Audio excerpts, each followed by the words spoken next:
Hey everyone, welcome to the RotoGrinders Morning Grind Podcast. I'm your host, Stevietpfl. It's Thursday. It's October 27th. It is 2022. We are here talking NFL today. We have week 8. We got 11 games. And I'm excited. I mean, there's only so many weeks in a row that I can get bit by the injury bug in NFL. So I'm excited for football this weekend. I think that this slate's a lot of fun. Maybe it's because my Dolphins are playing Detroit, and that makes me excited just to watch that game and play a lot of DFS in that game. But I mean, we have a terrible. I don't even know if I'd say terrible Thursday night football game, and then the London game isn't the greatest game in the world. But we were talking about it pre-show, and no Josh Allen, no Patrick Mahomes, no Lamar Jackson on the slate. So on that aspect, no Herbert. So a lot of top 10 quarterbacks off the main slate this week. So I mean that makes it exciting.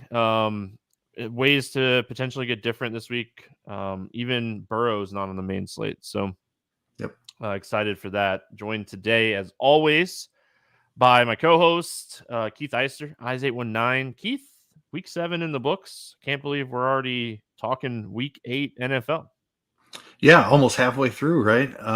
Crazy how fast the weeks start flying by. But I think you made a great point about this slate just overall. A lot of elite quarterbacks missing. We talked about that a little bit last week, but we still had Joe Burrow in a great spot. We both loved him. He absolutely smashed. You advised me not to run it back or not to play Mariota with any pass catchers. I did not listen to your advice, and that cost me big time. In tournaments last week, I had a ton of Joe Burrow, but it was connected to Kyle Pitts or Drake London, and that did not work out at all. They both fell flat. Atlanta is just clearly not going to throw the ball, so I'm fully on board with that take now. Shame on me, but could have been a good week. Was all over Travis Etienne. He ended up playing 80% of the snaps. Had a fantastic game, good enough where they felt they could trade James Robinson. Who else got on a bunch of DJ Moore after McCaffrey got traded, so that worked out really well. He had a ton of targets, was really cheap, and then all the running backs smashed. I had a bunch of Jacobs and a bunch of Eckler. It was really close to a good week, but it was just that one Atlanta piece and those good lineups that really killed me last week. Yeah, I needed Robinson to score a touchdown. I ended up on a lot of him. After, we talked about him in that Green Bay matchup. And, I mean, he crushed his prop. We bounced back last week with our sleeper pick and got our 2-for-2 3x. So hopefully people jump back on board here. I think, and I could be wrong, but I think we're 5-2. Someone can correct me, but I think we're 5-2. I could go back and look, but I'm not going to do that right this second. But yeah. We'll talk about it when we get to the Carolina-Atlanta game, but Mariota and Atlanta down a ton in that game. He threw the ball 13 times. It's ridiculous. 3 out of the last 4 or 4 out of the last 5 weeks, he's thrown it 20 or less times. So Drake London had 1 target last week. And as someone that is really high on him in best balls and stuff, it's just frustrating because the talent is just so fantastic. And I mean, I don't know. And I don't even know if Ritter is the answer. Desmond Ritter, isn't it the backup? But I don't even know if he's the answer. It just seems like they want to pound the rock as much as possible. And I mean, Patterson's getting close. So it's going to be even more of a crowded backfield again, and they're going to want to run. So I don't know, but we'll talk about Atlanta when we get there. Before we jump in and, talk about each and every one of these week 8 NFL games. If you haven't checked out our sponsor, love what they're doing. It's Sleeper Fantasy. They're a unique prop-based fantasy site where you and your friends can enjoy fantasy sports together in a fun and social way. Join the RotoGrinders squad. Use promo code Grinders for a 100% deposit match up to $100. If you are already signed up over there on Sleeper, you can go to the podcast description on YouTube or on the description page on the podcast page, and it's right there, sleeper.com/grinders, and you can join the squad that way. We are live on YouTube. I know the last couple days the podcast has not been live on YouTube, but back live here with me, back from a little getaway and refresher. I'm very refreshed, Keith. I feel really good. Like you get the refresh, Stevie. I haven't worked in 3 days, so you don't get like the really tired coming off of like a NASCAR weekend. So really pumped to talk some football here. So let's jump in and get started. And like you said, week 7 could have been huge with like just a couple things going differently. DK Metcalf, I had really good teams with DK Metcalf, and gosh, watching him get hurt and Goodwin crush, it's just like, man, I knew I was on the right thing and it didn't work out. Lockett was banged up. I had one Goodwin team that I had built the night before when I knew Lockett was super questionable, and I did not go back and edit it. And I forget who the running back was, but it had a running back that dudded on it. So like it was just one of those things. Gosh, just like but ready to bounce back. Profitable week. I'm always happy with profitable weeks. So hopefully my main team can jump back on and have a good week here. But if you're watching on YouTube, feel free to comment on the stream and those pop up and interact with the show. We get started here week 8 with one of my favorite games of the weekend. This is when the fun starts. Arizona at Minnesota. We have a 48.5 total. Minnesota is a 3.5 point favorite. We'll start here with the Arizona side of this game, Keith. But I mean, this game screams shootout. It just absolutely screams shootout. I think 48.5 is too low. I think this is going to be a really high scoring game, fast paced game. It has the best projected pace on the slate. Talk to me here about the Arizona side of this game. Yeah, I'm very excited about this game as well. We'll note that the Arizona defense has played a little bit better here recently, but Minnesota still has talented pieces on offense. I think this game absolutely turns into a shootout. Saw DeAndre Hopkins come back and make his season debut to 14 targets, so definitely took note of that. He is the guy here for the Arizona Cardinals. Kyler Murray, I'm fine with him at 7,500 in this game environment. Played indoors in Minnesota, so we don't have to worry about any weather. Murray clearly has a penchant for throwing the ball to DeAndre Hopkins. I think that's one of the best stacks of the week, Murray to Hopkins. I think it takes the other secondary receivers in Arizona out of play, though. Rondale Moore, he's too expensive for if Hopkins is going to get. We saw 48% of the targets it was his first game back. That's obviously not going to be sustained, but 30% I think is absolutely in the range of outcomes here. Hopkins is going to be the alpha. Marquise Brown got hurt. I think this could have been a really exciting offense once they finally got healthy with Hopkins back. But for right now, with Brown on IR, Hopkins is the clear guy, and I'm not interested in more. Dortch caught a touchdown. Robbie Anderson's not playing enough snaps at this point. He is cheap. I don't mind a long shot tournament shot on Robbie Anderson, but I don't love it. I do still have a little bit of interest in Zach Ertz. I think he still has a role here. I would put him second behind Hopkins, kind of in the target tree, but he's up to 5,100. I don't love that price tag, but he's in play. He can certainly find the end zone.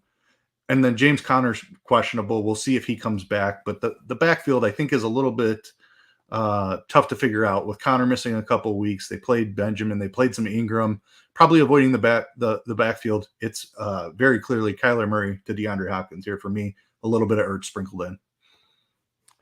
AJ Green was active, did not play a snap. We know he was dealing with the knee injury, but I mean, Robbie Anderson only played, I think it was like 13% or something. He did not play a lot of snaps. He only ran like 5 routes and had 1 target on 5 routes. He's going to be more fresh with the playbook here. And like he is a deep threat. I mean, that's what he adds to this offense that's what Hollywood Brown kind of brought to the offense. And the fact that like D-Hop is going to be the guy as far as the targets. We could both lock him in for the 8+ targets on the morning grind game and be right. So, I mean, this is a fantastic spot for DeAndre Hopkins. I still like Zach Ertz. Arizona had 2 defensive touchdowns, 2 pick sixes last week. Kind of changed just how that game script went for the whole team. Murray's averaging 40 pass attempts per game this season. He threw 29 times last week, and I think that had a lot to do with the 2 defensive touchdowns. So I think this is a great spot for Hopkins, and I definitely don't mind Ertz. If you want a low-owned, deep threat, 60-plus yard touchdown type of guy, Robbie Anderson's 4K, and that's kind of what he brings to the table. Going to the Minnesota side of this game, I mean, we know that Minnesota loves to throw the ball, and Justin Jefferson's one of the best wide receivers in the NFL. Arizona defense has been playing better, like you said. They've been a lot better against the run this season than they have against the pass. I still think this is a spot that Jefferson or Thielen, one of those 2 guys, has a big game, and you get the run back with like a Murray. I don't love Cousins. We are very limited on quarterbacks this week, so I might make some Cousins, Jefferson, Hopkins stacks. What are your thoughts here on Minnesota? Yeah, I agree. I prefer the Arizona side, but Kyler Murray is a little bit more expensive than Cousins. I like what Murray brings with his legs as well, in addition to having that monster wide receiver one, as Cousins does. But I'll spend the couple extra dollars and get up to Murray on most of the teams that I'm playing this game. Cousins is fine, but he doesn't offer anything with the legs, and it's so concentrated. I feel like I can just play Justin Jefferson and get the majority of the Minnesota passing game. So Jefferson is the primary target here. Dalvin Cook is interesting to me. Madison has been working in more this year. I don't hate Cook's price tag at 7,600. It's not ideal, but if this is a fast-paced game, which both of these teams play fast, and it should be, we're expecting a lot of points here. I think Cook can get there either on the ground if Minnesota is playing from ahead, or he can get there with some receptions out of the backfield if they're playing from behind. I don't have as much interest in Thielen or any of the other receivers. Irv Smith is the other name I'll throw out there, 3,500. I don't mind him as a cheap tight end. Not a massive role for him. He's seeing about 14% of the targets on the season. But there's a chance he could find the end zone. We love the game environment, and Arizona has allowed a ton of fantasy points to tight ends this season. So Justin Jefferson, primary target for sure. Like Dalvin Cook, a decent amount, and Irv Smith, a decent amount. With no Mahomes and no Lamar, also comes no Mark Andrews and no Travis Kelce. So tight end is ugly this week. Yeah, so I like the Irv Smith call. I think Thielen needs 2 touchdowns to get there, like ceiling-wise, and I don't think that's likely. I mean, this is just one of those games where you know where a lot of the production is going to go. So that's why it's such a juicy, like, DFS game, in my opinion. I don't love Dalvin Cook. He's another guy that I think has to score 2 touchdowns to get there, especially at his price. And running back just seems to be going towards the cheaper, like, options. We're going to talk about, like, DeAndre Swift, who's under 7K, who is in a good game against Miami. Stevenson, 6,400. Walker is in a good spot against the Giants at 65. I just it's hard to get to Dalvin Cook when you have some of these cheaper options. I like Jefferson. I like the Irv Smith call, and I don't hate Cousins just because I love this game environment. Carolina at Atlanta, 41.5 total here. Atlanta is a 4.5 point favorites. Atlanta loves to play slow. Carolina, I mean, this is the worst pass defense in the NFL. They rank 32nd in DVOA. Atlanta, anyway, and they allow the most passing yards per game. So PJ Walker is not someone that's going to go out and chuck the ball 40 times. I don't think we can take advantage of playing like PJ Walker. They did open up the playbook a little bit. He did have a couple deep throws last week, which was good to see. I mean, outside of DJ Moore, it's just really hard to have interest here. Foreman and Hubbard, it seems like it's going to be who's the hot hand. So, I mean, this is DJ Moore, and that's really it for me. What are your thoughts on Carolina? Yeah, I'm kind of there with you. Chuba Hubbard did miss practice on Wednesday. I don't know That that. would be huge. If he sits, Yeah. that's huge. Then Foreman would be probably the best running back play on the slate. But if they're both in there, it's just tough. Like, it's not like they're minimum price 4,500. They're both in the 5Ks. It's a really split backfield. I'm trying to pull up this snap share from last week here It was on the fly. 54-48. Yeah, I mean, that's as split as you can possibly get. So how do you pick one of these guys? DJ Moore is the guy that we saw just explode. 10 targets for him, 69 yards and a touchdown. I think that's where you go. I don't expect a ton of production in the passing game here, but when we a number one alpha receiver, I mean, he's competing with guys like Terrace Marshall and Shi Smith for targets in this offense.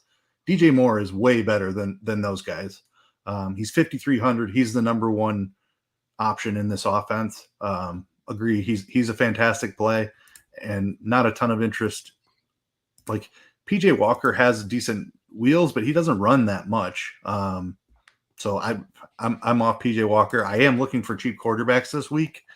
Obviously, we have a change in Indianapolis that gives us the ultimate quarterback. So I don't feel like I need to mess around with PJ Walker. Just give me DJ Moore. Yeah, I mean, PJ Walker threw 22 times last week, and DJ Moore ran a route every single time. He ran 22 routes, had 10 targets. So 47.5% target share last week for DJ Moore with no Christian McCaffrey. I mean, at those numbers, you have to have interest at 5,300. I mean, he might actually be like cash game playable this week, depending on how news kind of falls throughout the week. The Atlanta side of things here, I mean, gosh, this offense is so hard to play anybody from. You know, Kyle Pitts, we know just how talented he is. He has a 41.5% target share last week, and it doesn't matter when your quarterback is throwing the ball 13 times. I think he'll become someone that's talked about this week because there aren't like a lot of high-end tight ends, but I'm on the fade train, and I know like how talented he is, and I hate the idea of him being faded, but Mariota, once he gets inside the red zone, I mean, anywhere down the field, it's really hard for me to have interest. I think if I'm playing anybody here, it would probably be Tyler Algier, but I mean, I don't even love that. I just love the fact that like they are committed so much to the run. I don't think I could play Mariota. I think that Algier is kind of taken over the lead back role from Huntley. So I think if I'm playing anybody, it's him. Yeah, Kyle Pitts at 4K is certainly it just jumps off the page, like super talented guy, but there just isn't enough volume here. I don't know. I tried it last week. I have to swear it off after last week. It cost me a bunch jamming him in everywhere. London, kind of the same deal. Like we saw, he had some phenomenal games to start the season, but then it seems like something clicked with this coaching staff that they just don't trust Mariota to throw the ball, and they are intent on just pounding the rock the entire game, no matter what the score of the game is, no matter what type of game script it is. So I'm off London and Pitts, despite these really attractive price tags for two really talented pass catchers. Algier, I don't hate that call. I'm still worried about Huntley mixing back in a little bit. But he has carried the ball a ton. Not scared of this matchup against Carolina. He's in play, but I think I'd rather get up to the 6K range. There's a lot of good running backs in the 6K range. And that's kind of what we saw work out last week with Walker and Jacobs both absolutely smashing. Yeah, I mean, the only reason I bring him up and the only reason I think that Huntley might not get weeded back in, I mean, next week we get Patterson back, and they kind of need to know what they have in Algier here. That's the only reason that I said that. I mean, I do think it's like a potential of like a 60, 65, 30 type situation because Avery Williams still plays a few snaps a game. So again, I don't love it. I don't really love anybody on Atlanta. I'm going to play some DJ Moore if I want to run it back. I even think you could take some shots on both the defenses in this game. I mean, the only problem with the Carolina defense is just Mariota doesn't throw the ball a ton, so it kind of hurts your overall ceiling. Yeah, so a struggle. This game is just a struggle for me. 41.5 seems high, but you look through the game logs of like Atlanta, and even though they're not throwing the ball a ton, they're still allowing points. So it's tough. It's a tough game. Tough game to predict. Kyle Pitts, 5 catches. Let's just throw a stat line out there. 5 catches, 40 yards, and a touchdown is 15. Is 15 enough at 4K? On this slate, it might be. There's no Kelsey, no Andrews. Kittle has had a much better role the last couple of weeks. He's priced up a little bit. Ertz has now got Hopkins to deal with. Hawkinson's been banged up all year, kind of the same with Waller. Yeah, I mean, it honestly might be. Like I said, the tight end slate this week is not very strong. So maybe I end up on a little bit, and that's going to crush me to end up there. But the other options around him, I don't see. Like Freiermuth had a decent game. I think Higbee's had a nice role, but tough matchup against San Francisco. Yeah, I mean, there's just none of these plays stand out here at tight end. So I think that's an interesting conversation.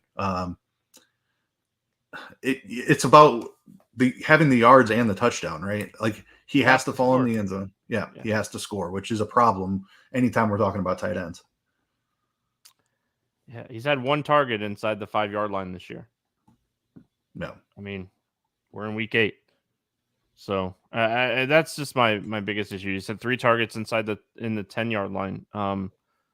It's just not high. It just really kills the ceiling with the offense that they're running. It just really kills the ceiling. And I don't want to spend too much time on Pitts, but I feel like he's going to be a huge talking point. I feel like he's going to be someone that projects well in projections. And I mean, it screams fade to me. If he becomes popular, it just screams fade to me.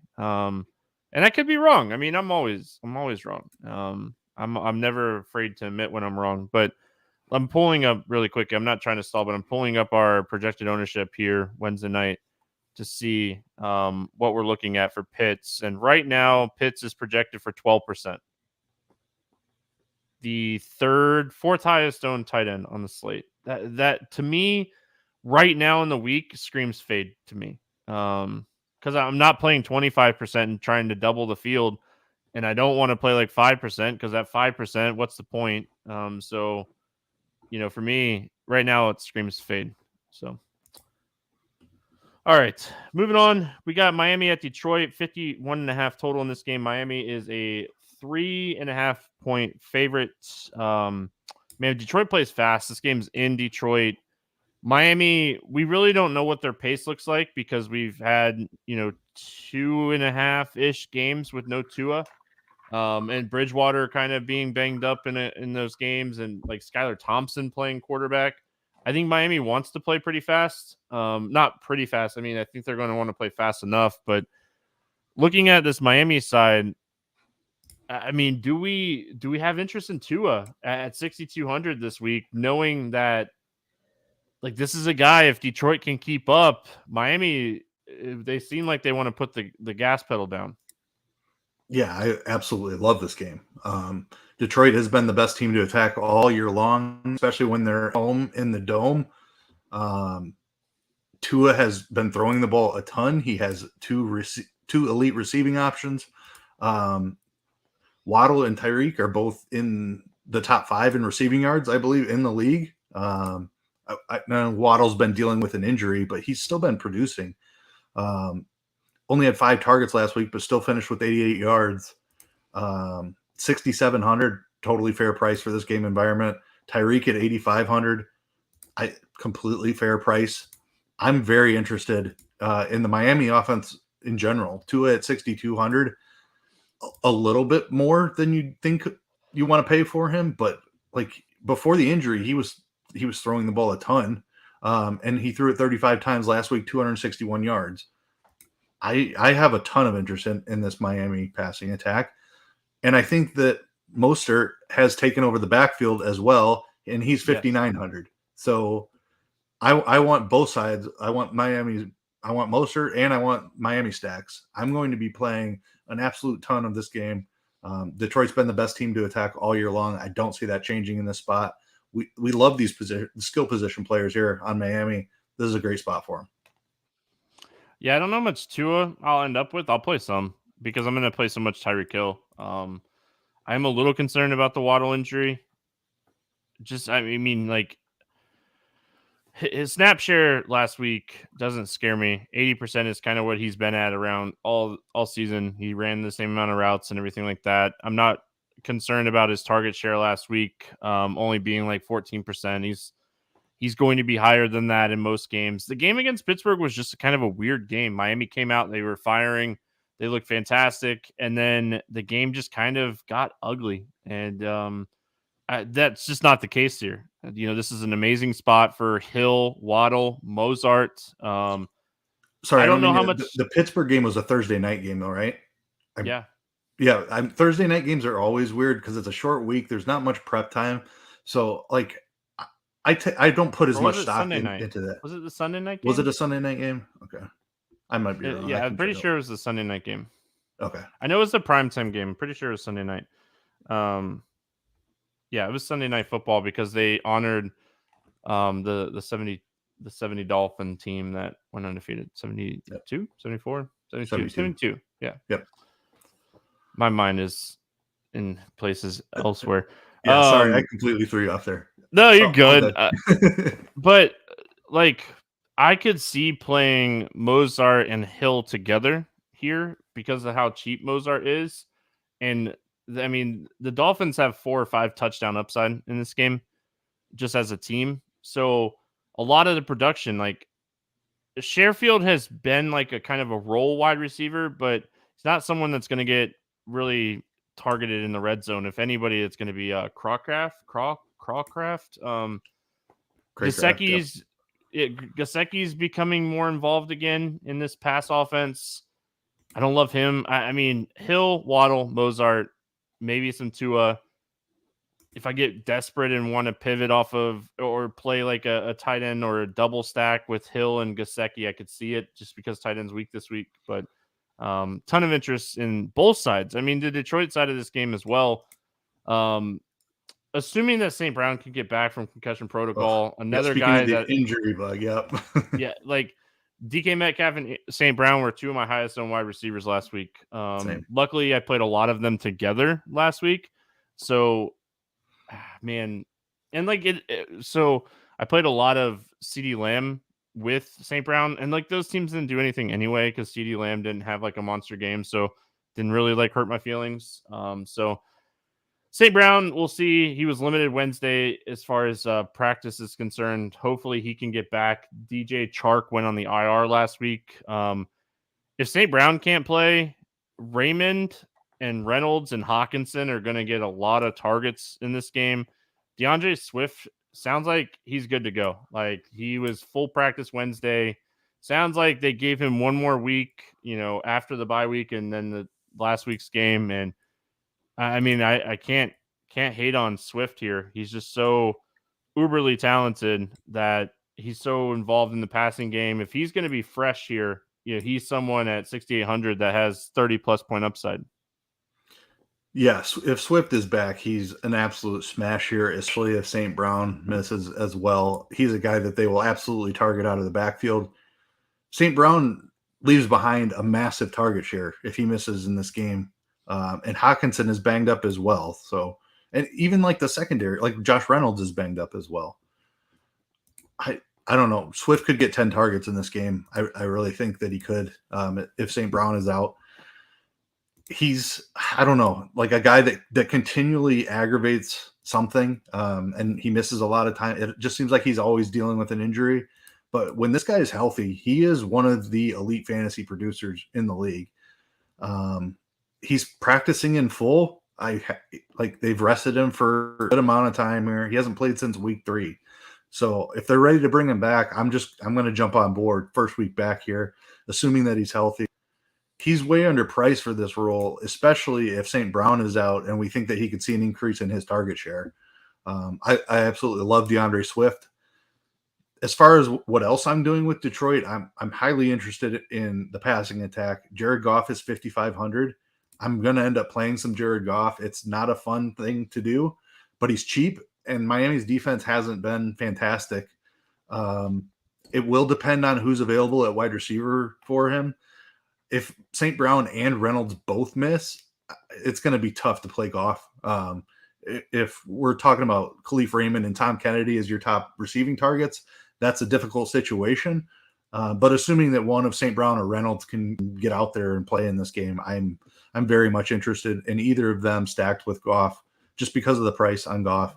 Also, with as runbacks on my Miami stacks, just tons of interest in this game overall. Obviously, we need to see how the injuries shake out.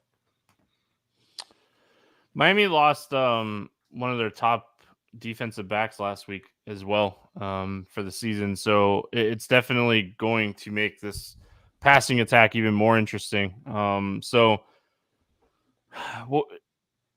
Xavier Howard is dealing with a groin injury as well. So if he misses as well, I mean, there's just a lot of injuries here for the Miami defense. Passing defense. The run defense has still been good. You know, they're still stopping the run a lot, but Swift becomes so involved in the passing game that I'm not too concerned about like the run defense aspect of it. I want him to get a lot of his production with, 6, 7, 8 targets in this game. St. Brown's by far my favorite if he plays in this game. If he's out, Hawkinson, he's been hurt all year and he's still playing 70+% of the snaps every week. He is someone that I definitely would have interest. But I want St. Brown to play with Swift back. This is a team that scored 6 points in the last 2 weeks combined. It's just a different offense with Swift and St. Brown out there. So St. Brown would be someone that gets 10+ targets in this game if he can stay healthy. So I did just pull it up. It sounds like St. Brown is going to play. Campbell said he had a great chance to play.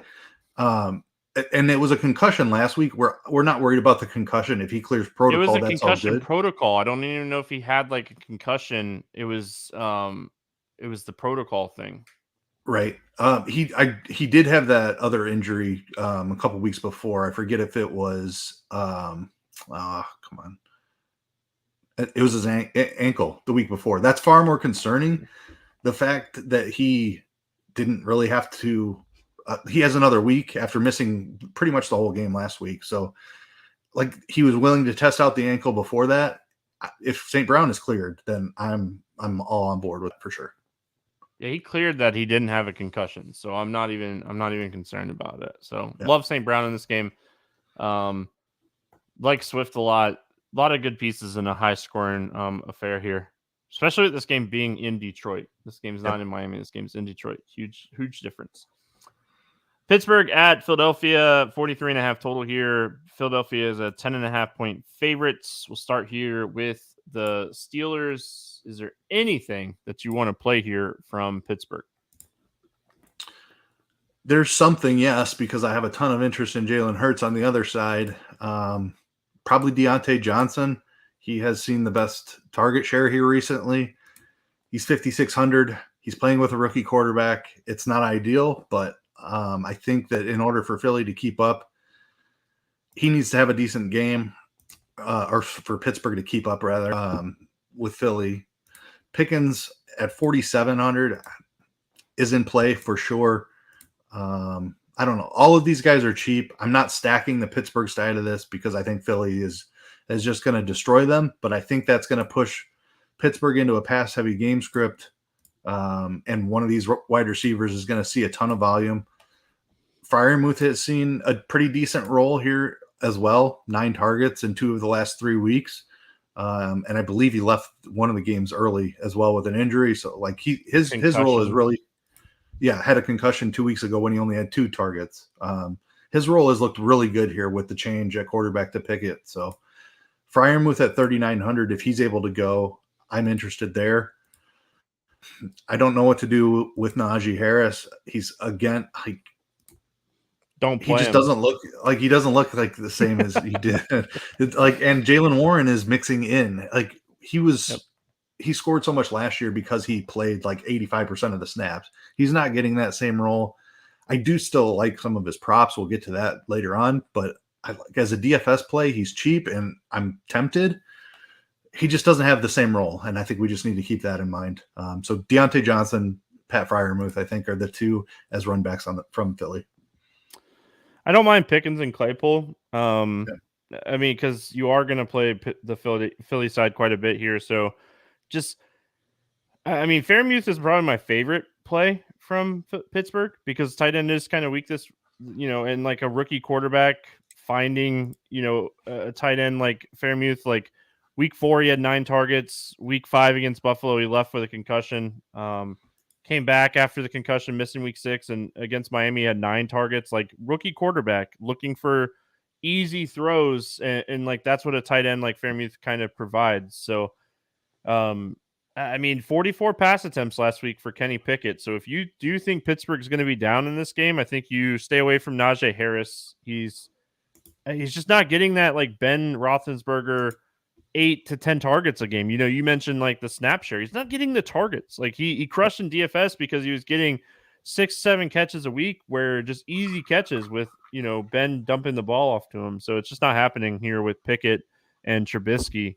So I like Deontay Johnson. I like Pickens. I like Claypool. I like Freiermuth. I'm not playing Kenny Pickett in this game, even though they're going to be trailing and he's going to be throwing a ton.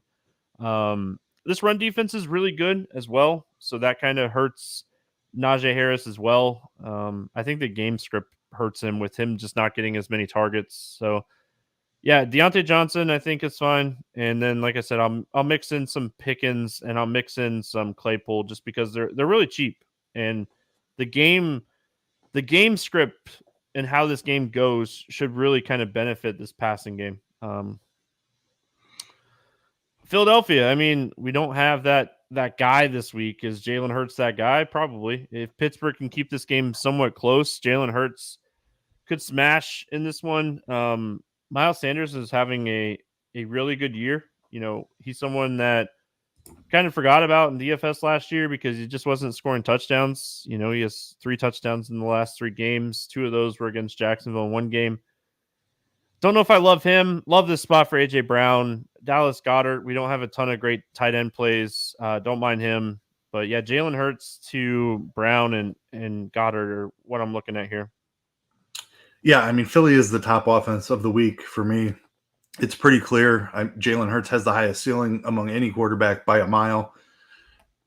There is a concern, though, and that's if Philly gets up by a couple scores, they're just going to stop throwing, and that will be your production. Like if Jalen Hurts goes into the half with 30 DK points and Philly is up 24-3, you're not getting any more fantasy points from Jalen Hurts. Like they have shown that they're doing that all year long. Like they're the highest scoring team in the first half, and they're among the lowest scoring teams in the second half. They're perfectly content sitting on leads and just letting the game play out, which is why I think you need a Pittsburgh run back in this spot, because you need somebody to keep this game somewhat close where Philly has to continue pushing the ball down the field. Hurts certainly has the highest ceiling. I think he's the best quarterback on the slate by a good margin. I think A.J. Brown is very clearly the best target. Devontae Smith is certainly right there with him. I just trust Brown a little bit more. I'm willing to spend that extra money. I certainly want exposure to both of them, and then throw Goddard in there as well. 5K is not ideal, but he has one of those among tight ends on this slate. Certainly think he'll be involved here. Philly is probably my favorite team to target on the entire slate, but we need Pittsburgh to keep it closer. They're just going to stop and slow down in the second half. If you're not playing Hurts in this game, I could definitely see playing the Philadelphia defense. I think the Philly defense is in a great spot here against a young quarterback. I don't know if it's pairing Miles Sanders with that defense. I don't know if it's pairing Jalen Hurts without like a pass catcher with the defense, like just trying to hope you get the 2 touchdown rushing game from Jalen Hurts. I don't know. It's tough because Jalen Hurts just he's giving you 5 to 15 rushing points per game this year. So I mean that's where his upside is, and that Sanders is just not getting the touchdowns. We talk about it like he scored twice against Jacksonville. I think one of those was a long run touchdown. So he's just not getting that like high volume opportunities. He has 6 carries this year inside the 5-yard line, and Yeah, Jalen Hurts is the goal line back. We talk about this with Buffalo. Yeah. Like Josh Allen is their goal line back. Jalen Hurts is the same thing. Yep. But how do you feel about Hurts naked? I mean, in a game that Philly just absolutely crushes, I think that there's a possibility Hurts could get there with 2 rushing touchdowns, and maybe you don't need a pass catcher.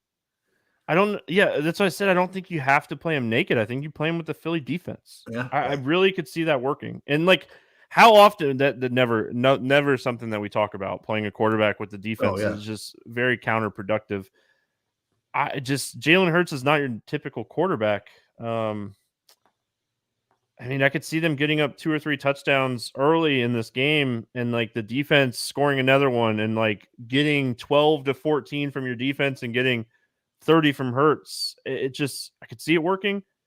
If this game is competitive and you're running it back with like a Johnson or a Fairmuth, and AJ Brown would be my favorite. I don't mind Goddard, but yeah, I mean, I'm going to have a lot of exposure to this game, and I think I'm going to have some Hurts Philly defense teams, which naked Hurts. Like, he's your goal line back. So like when we're typically pairing Miles Sanders with Philadelphia, it's just not the same thing with Philadelphia. Yeah, I kind of like this call. Like Hurts's median is probably roughly the ceiling of most of the other quarterbacks on this slate. Maybe you could argue Kyler Murray has a ceiling higher than Hurts's median, but I mean Tua doesn't run that much, and then we're into. Yeah, seriously, he did. Yeah. Oh man, that was insane. After saying I need to take care of myself, and then he's going head first for first downs. Ooh. Yeah. Like Dak doesn't have the ceiling this year. He hasn't shown. Cousins isn't a big ceiling guy. Like there's not a lot of ceiling out there on quarterback this week. There's 2 quarterbacks we're going to talk about that I like coming up. That I don't think they have Jalen Hurts ceiling, but I think they have a high enough where they could point per dollar match Jalen Hurts. Yeah. But I mean, this game is very interesting. It has a 43.5 total, and like you said, Philadelphia I think they have the highest implied team total on the slate at 27. So there you go. Moving on, we got Las Vegas at New Orleans, 49.5 total in this one. Vegas is a 1.5 point favorite. This game is juicy. If you can get this game right, it has all the potential in the world. My favorite thing here is just knowing that I don't even necessarily need to play Derek Carr. The production is going to come from Josh Jacobs and Devontae Adams, and I can just play those 2 guys. Completely agree with you. I don't even have much else to add. Like Josh Jacobs has an absolutely elite role this season. The price is up $1,000 from last week. Don't care. Just keep jamming him in. He's in a contract year. Las Vegas is clearly content to just hand it off to him as much as he's willing to take it. Like we saw the upside last week, 3 times. He brings that again. This New Orleans defense is pretty decent. But like they've been dealing with an injury, so they've been giving up plenty of points here the last couple weeks. This like Jacobs' role is that of like 8,500, so he's still a little bit underpriced. If the New Orleans defense gets a little healthier, I'm a little concerned about the matchup, but I don't know. We'll have to see who's available for New Orleans. Like if Lattimore's back, I think that kind of forces. And I don't have any idea what his status is. I haven't checked, but like New Orleans defense getting healthier is the only concern I might have. I still just think Jacobs at 7,500 is underpriced and Adams at 8,600. You meant like they're just the volume these 2 guys are getting is among the best in the NFL. Just play those 2 guys. Agree with you. When it comes to in like defensive injuries, it's really hard to check before Saturday, really. So we'll see. we'll see if he's back or not. It doesn't. Everything that I've read is like they don't even know if he's going to be back. He'll likely shadow Devontae Adams if he does play. So I mean, if Lattimore plays, it definitely opens up maybe taking some shots on Renfro, Mac Hollins, and Darren Waller if Waller returns, because we don't have a ton of great tight end options. So if Lattimore is back and you think Adams is, no one's shutting down Devontae Adams, but if you think he's going to limit Devontae Adams, that's where Waller could become very interesting if he plays with the hamstring. If he's out, you're getting Renfro at 49. You're getting Mac Hollins at 4,500. So a lot of potential odds. But Josh Jacobs is my favorite play from Vegas. New Orleans has kind of been a funnel defense, and they've really struggled stopping the run here recently. Yeah, I did just Lattimore not at practice yet this week, so we'll keep an eye on that. But yeah, I agree. Jacobs is in play either way. Adams is in play either way as well, but maybe a slight downgrade if Lattimore does end up suiting up. But yeah, two volume monsters on this, and then we should have a pretty decent game environment here. We'll talk about the other side, probably heading there now. But yeah, these two volume monsters for Las Vegas are the plays for sure. Chris Olave he's arrived. Yeah. Like Speaking this guy of is volume legit. monsters. Yeah, this guy's legit. I mean, like Andy Dalton is definitely going to keep chucking. You know, they've already announced that he's going to start. It seems like they're very, very interested in like seeing what Dalton's going to do compared to Jameis. And you know, Jameis was 1-2 to start the season. It's not like the Saints aren't. Sorry, Saints fans, but the Saints aren't making the playoffs this year. To be fair, the NFC South is terrible. You know, the Bucs are 3-4, Atlanta's 3-4, the Panthers and the Saints are both 2-5. So if they went on a run, they could potentially, you know, they have the talent with Kamara and Olave. If Thomas got back, if Landry got back, you know, pay attention to the news here. But I think even if Landry and Thomas both come back this week, I think Olave at 6K is still very much in play. Michael Thomas still not practicing Wednesday. Landry dealing with the ankle, still not practicing. Olave is my run back play here when it comes to New Orleans. Yeah, I mean, Olave has been outstanding. We've seen him get over 10 targets multiple times this season. He's not just like coming into the league. That's kind of what I had him pegged as. And maybe that is partly due to Michael Thomas's injury and him not being able to run the underneath stuff. But Olave has taken over. Like, I don't see him relinquishing this role. He's a very clear wide receiver one, and he's been putting up outstanding production. Yeah, he's the very clear target from New Orleans. I love the stack with either Jacobs or with Adams. Olave at 6K, an absolute smash. I think Alvin Kamara is a little bit underpriced as well, especially with Andy Dalton still at quarterback, far more willing to check down than Jameis Winston was. We've seen him with at least 6 receptions in each of the last 3 weeks. The efficiency hasn't been outstanding, but we know what this guy's ceiling is. 7,100 is just too cheap for Kamara, especially when we know he's going to be involved in the passing game. Las Vegas is not a defense I'm afraid of by any means. In fact, I think it's a slightly plus matchup. I like Kamara a great amount as well. So that doesn't make me want to play Andy Dalton. I don't think I need to do that, but I'll have a ton of exposure to Kamara and Olave. And then Juwan Johnson has actually had a decent role without Troutman. I don't know exactly what Troutman's status is for this week. Looks like he missed practice again Wednesday. If Troutman is out, we talked about tight end being weak. Juwan Johnson at 3,200. He's had five targets last week, 6 targets the week before. I think you can take a look at him as a cheap tight end option. I'll throw one more name out. I love the Kamara call, by the way. With Dalton at quarterback, I'm going to throw one more name out, and this is FanDuel specific. Taysom Hill is a FanDuel tight end still. Large field tournaments, I don't hate that. He's 6,500. He's the second highest priced tight end on the slate. He has 2 touchdown upside, and we don't have a lot of tight ends with that this week. So he's someone that, you really want the rushing touchdown to come from, but at 6,500, you hate it paying that price, and he's someone that could easily put up 3 fantasy points. But with tight end week with it being so down this week, I think he's playable on FanDuel in large field tournaments. So I don't think there's any question that Taysom Hill legitimately has the highest ceiling among any tight end this week, because he could throw a touchdown as well. Like him having tight end eligibility on FanDuel is just absolutely huge.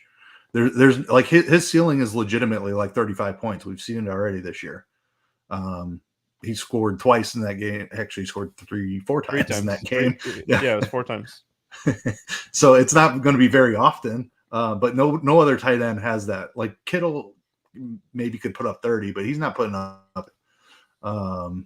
Yeah, I mean that's a great call.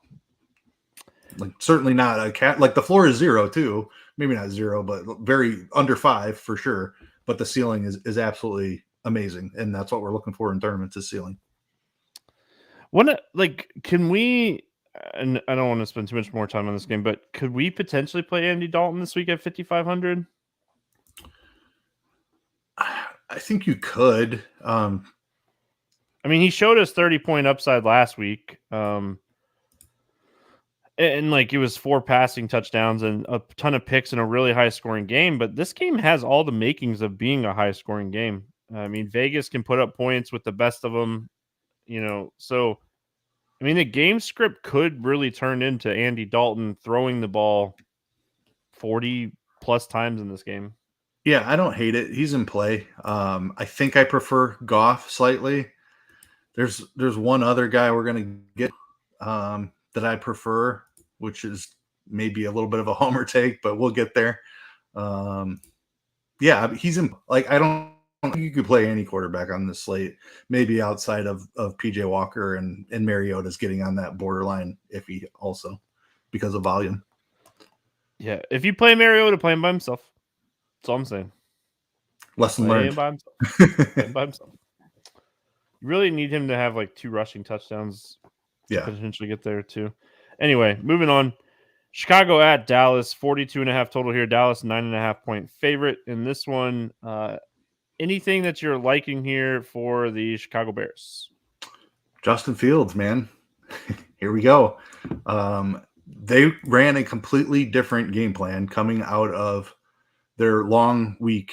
Like they played Thursday night and then they didn't play again until Monday night. So they had several days off and they ran a different game plan coming out against New England. And the Bears offense looked good for the first time all season. They designed plays for Justin Fields. He's 5,200. They're going into Dallas. It's an absolutely brutal matchup. Like he's going to throw for 200 yards in this game. But I think there's a really good chance that he could run for 80 plus. And he has multiple touchdown upside on the ground as well. So Justin Fields is the other cheap quarterback I'm interested in here. I don't think I even need a pass catcher with him. I will roll him out there naked at 5,200. Obviously, there's another cheap quarterback that's taking over this week who's going to be much more popular. I'm a Bears fan. I watch every play of every Bears game. What I saw from them in that New England game was very encouraging. Justin Fields has Lamar Jackson type upside as a rushing quarterback. I don't think he has the passing upside in this matchup against Dallas. Like the Dallas pass rush is going to be a massive problem for this Bears offensive line, but that's going to flush Fields out of the pocket. I like whatever Fields rushing prop is, take the over on it. Justin Fields is going to be running a ton in this game.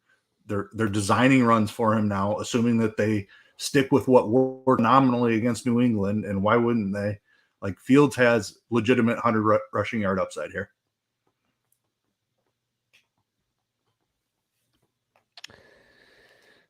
I'm gathering my thoughts. You're basically paying 5,200 for a running back. That could throw a touchdown. I don't know if he has the ceiling. Dallas defense is really good. I mean, like I'm going to play some Dallas defense this week, and you're going to play some Dallas defense. Yes, I am. So, I mean, especially who has a ceiling at quarter? Yeah, that's a concern. Who has a ceiling at quarterback outside of like Kyler Murray and Jalen Hurts, though? No. I'm not poo-pooing on your take by any means. I'm just saying, like, the counter argument to this is, does he needs 2 rushing touchdowns and like 80 rushing yards. Like, you're paying 5,200 for a running back at the quarterback position. You need him to get those rushing touchdowns. My biggest concern with that, there's still David Montgomery, and like they still will give David Montgomery a ton of carries. The flip side of that is, like, David Montgomery is not the goal line back. Herbert is the goal line back of this team. Like, Herbert has 9 carries inside the 5-yard line this season, where Montgomery has 2. So you can't even play David Montgomery against this really tough defense. So I think playing Fields by himself makes sense. I don't know. I don't love it, but I don't hate it. I do tend to get crazy on weeks like this at quarterback. So there's still a guy that I like a lot that we're going to talk about, and it's not the chalk quarterback. So we'll talk about it here in a little while. But yeah, I mean, I do think with the rushing volume of this offense that you could play Montgomery or Herbert. I don't think it's crazy that one of those guys could fall in the end zone twice. I think I don't love Herbert. it. Yeah, I mean, I've been the Herbert guy since like week 3. Like ever since Montgomery went down, Herbert looked better. Right? Herbert was going to take backfield eventually. I've been on Herbert's rushing props each of the last 2 weeks, and it hit both times. I just like Montgomery's not dead. He's 6,300. That's not great. He's going to get more carries than Herbert more than likely, but not a ton more. I don't know. The split backfield probably takes it out of play. We're spending too much time on this Bears offense. It's not even a split backfield. It's a 3-headed monster because Fields gets just as much rush. Yep. Yeah. So, I mean, don't play the passing attack. Mooney and St. Brown had some decent targets last week. You just can't trust that. It's all over the place. I mean, if you're going to play anybody, it'd probably be Mooney at 4,800 and hope that he scores a long touchdown. But I mean, he doesn't have a touchdown on the season, so, and St. Brown only has 1. Let's talk about Dallas. The other side of this game, Dak Prescott back last week, only threw 25 times, but I mean, really didn't need to. Like, that was the problem with that Detroit game. The Dallas defense is just so good that, I mean, Dak, he completed 76% of his passes. He threw 207 yards. We all kind of wanted a shootout type of game, and the Dallas defense is they're just too good. What are we doing here with – and Zeke Elliott had 2 touchdowns. If you remember the podcast last week, I said that. Anyway,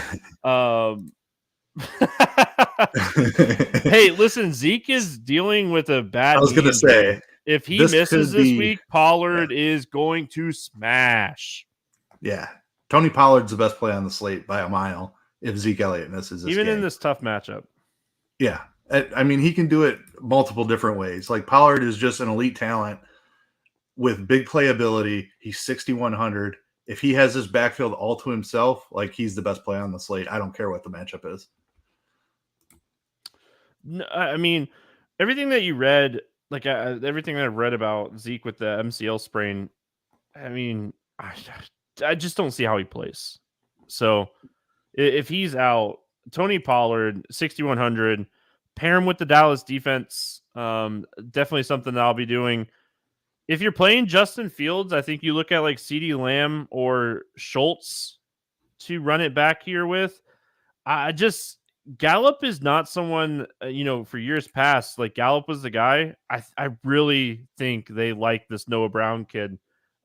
He's very talented. He's proved himself when Gallup was out, and I mean, he's out snapping Gallup.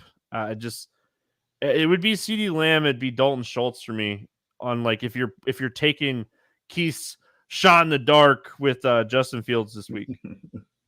But Pollard's the play. Oh, yeah. Pollard is a play. I agree that Lamb and Schultz are both in play as well. Schultz at 3,700 might be one of my favorite tight end options. Don't know how healthy he is. Obviously, keeping an eye on the injury reports leading up to Sunday. But if Schultz is a full go, I think he's a fantastic play. the Gallup goose egg, I don't know what to do with that. I know they didn't throw the ball a ton, but like, I don't know. That's very surprising to me. He had 2 targets. Noah Brown had 7. Noah Brown led the team in targets last week. Yeah, what's going on here? I don't know. I don't know what to do with this Dallas receiving core. I don't hate this spot for him at home in the dome, like against this Bears defense who just traded away Robert Quinn, by the way. Like they don't have a pass rush. I think Dallas could absolutely go nuts in this spot. I think you just Dak and CD, maybe throw in Schultz is a way to go and not mess with the Gallup and Brown stuff. I don't trust Noah Brown's role, and I know you've been on him a couple of times. I feel like Gallup I don't trust it with Gallup and Schultz back. Yeah, it's tough, but like you nailed that a couple weeks ago when you said he was still in play. He was 3,500 or something, and he ended up with like 3 catches for 60 yards. Like I think it was the Washington game that you were still on him, even though they were getting healthier. But yeah, it's tough. It's CeeDee Lamb for me would be the primary guy. I'm not even sure about Dak just because like I don't know. I haven't seen it from Dak this year. I'm not sure the ceiling is there. Maybe game script does Dak have a ceiling here? Like that is my problem. Justin Fields rushing for 150 and 3 touchdowns or something. Like I don't know. I just don't see the game script for Dak to have a ceiling, and that's why like Tony Pollard is going Pollard's to be. He's gonna be so chalky though, and like he is. It's good chalk. It's good chalk. It really is good chalk. Yep. But I think the Bears figured they found something on offense against New England. Nobody expected them to play with New England. They were 7.5-point underdogs going into New England, and they absolutely demolished them. Like the Bears look good for the first time all year. As a Bears fan who's watched every game, they looked good last week. I'm not saying that they're a good team, but I think that they found a way to move the ball on offense finally this season, and it's going to be allowing Justin Fields to run. You know, if you bet the Bears money line, like on a Monday this year, every week, the same amount of money, you'd probably be up because the 49ers in the New England game. So just saying. You know what you do with Dallas passing game? You sit back and you wait for week 11, and you just go absolutely ham on week 11 Cowboys pass offense because we're going to be very, very, very excited about that game against Minnesota. So there you go. Yeah. I mean, yes, I looked ahead. Yes, I looked ahead. All right, moving on. We got New England at New York facing the Jets. Jets. So sad for Breece Hall, man. Yeah, rough. So talented. I hope him a speedy recovery, and hopefully he can bounce back from it. I know that ACLs are really, really tough for running backs, and he's so good. He's so good. Anyway, New England's a 2.5-point favorite in this game. They announced today that Mac Jones will start after. Yeah, I don't know what happened last week. But anyway, let's go New England first here. Stevenson is the guy. Tough defense matchup. The Jets defense has actually been playing really good after starting really terrible. It's just the difference of being healthy and not healthy. What are we doing here with New England? It's difficult. I think Stevenson is the guy. Harris being there is a little bit scary. Maybe the split in the backfield was a little bit due to Harris still not being 100%. So I'm worried that Harris could cut into Stevenson's role even further. But Stevenson has looked really good when he's been out there. Stevenson's still in play for me. How doesn't he get at least 60% is my question. Yeah, I mean, they have to, right? Like, I know it's Belichick, and we hate Belichick's like duo running backs, but he's had double-digit carries now in 5 straight games. He's averaging over 4 yards per carry. He looks great in the receiving game. Like, how doesn't he get at least 60%, even if Damian Harris is 100%? Yeah, I mean, I think we all think that's what they should do, but it's Bill Belichick, and we know how he's handled his backfield. Ugh. But yeah, I mean, I'm going to play some. Like if I get Belichick, then so be it. But Stevenson is the play here. I'm not interested in the quarter, especially with the higher than normal chance he could get benched by halftime or before. Jacoby Myers, I don't know. He had a great role early on in the season with Mac Jones, and I'm interested in going back to that. I chased it last week on the showdown slate, and it didn't work out. I think I'll play some Myers because he's 5,600. We've seen him be a guy with like a 28% target share with Mac Jones. He's in play for me. I probably won't mess with the tight end situation with Jonnu Smith back healthy, but give me Stevenson a little bit and Myers a little bit. Yep. I agree 100%. That's what I'm looking at here. I mean, that's really it. I don't really have a ton of interest outside of that. I think in large field tournaments, like if you're playing, I don't have the tournaments pulled up in front of me, but if you're playing something like crazy with 100,000 plus entries in it, let's see. I don't even know if I would do this in the Millie Maker, but like, yeah, the Millie Maker has 207,000, so maybe this is like a Millie Maker type of play. Or like if you're playing like the play action, the $3 tournament, I could totally see rolling a Mac Jones team out. He's not the cheap guy that I was going to mention, but he's got to play well here or he's going to get benched for the rest of the season. So I think he's got something to prove this week. If you want to play that card, I think you play him with Jacoby Myers or you pair him with Stevenson because Stevenson is so involved in the passing game. But Myers is the guy that has the big target share with Mac Jones at quarterback. Belichick likes Mac Jones. I don't know what happened last week. It was awful. I don't think they gave him enough chance either in that game. You know, pulling a quarterback in the second quarter is but I don't know. I think probably more play action tournament, 100K to first, 440,000 entries. Type of tournament play. Mac Jones stack, running it back with like a Myers and hoping for a 2-touchdown Myers game and maybe Mac Jones throwing a third touchdown to someone, proving that like he can do it. But large field only. Jets side of this game, I think Michael Carter is going to be the guy.